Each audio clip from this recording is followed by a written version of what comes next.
Good morning. Welcome back to the Red Mic. Happy Tuesday. Glad you're here. Today's Red Mic message. When you're great, they'll tell you. The other night, a Georgia pitcher, Joey Valecho, I hope that's how you pronounce his name, he struck out 15 batters. He threw a complete game. He was almost unhittable. The opposing coach, the Texas coach, wasn't talking about the strikeouts afterward completely. I mean, he mentioned the game, but he was talking about what Valecho didn't do. He didn't scream at his opponents. He didn't try to show them up. He didn't turn every strikeout into a personal celebration. He just went back to work. And that's interesting to me. A lot of people think character is tested the most when you're losing, but I don't always agree with that. Losing humbles you almost automatically, but winning is where character can get really expensive. When you're losing, it's easy to be humble.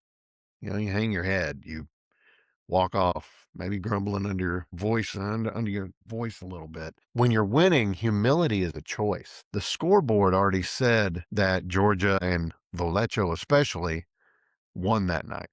Said you were better, you were great. He didn't need to add a speech. He didn't need to add any demonstration. He didn't need to remind anybody because the evidence was already where it mattered, on the field. One of the strange things about modern culture is the belief that every success has to be accompanied by a performance. We don't just want to win, we want everybody to know that we won. We don't just want to be right, we want everybody to know how wrong they were. I think the strongest people especially, they operate differently. The late Walter Payton, amazing athlete, interns. If you don't know who he is, look him up. Walter Payton, he said this: when you're good, you'll tell everyone. When you're great, they'll tell you. And I think he understood something really basic, maybe something even universal. Because once the scoreboard says you won, you don't have to. The same principle applies beyond sport. When your business succeeds, when your project works, when your predictions come true, when life proves you right, there's a whole lot of temptation to take a victory lap, especially to show up those people who doubted you along the way. Sometimes, though, the better choice is to simply let the results speak because confidence doesn't require a microphone. And dignity, well, dignity rarely needs an encore.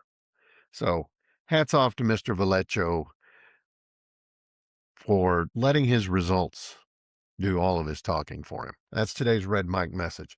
Short, sweet, to the point. Again, I was blown away by that guy. Now, was I happy that he beat Texas? No, no. Am I happy that Texas won yesterday? Absolutely. OU beat Georgia, so now Georgia will be going into the losers bracket too. So who knows? Maybe Texas will get a chance to play Georgia again. Maybe, maybe not. We'll find out. But again, it was a great performance, great attitude. Speaking of great attitudes, I've not run into anybody from other countries who are in the US right now to watch World Cup games. If you have been, hats off to you.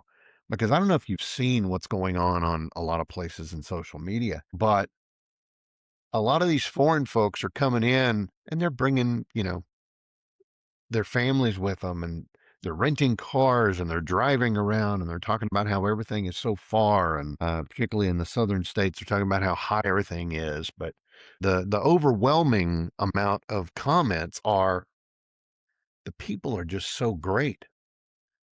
They're so friendly. They're so helpful. So thank you if you've had anything to do with any of that. You are acting as unofficial ambassadors of sorts to all of these folks coming in who, a lot of them have said they had preconceived notions about what America would be like. And we're proving the critics wrong. So keep it up. I appreciate it. That's all I got today. I love you guys. I'll see you again tomorrow. And until next time, don't forget, life is short. Drink the bourbon.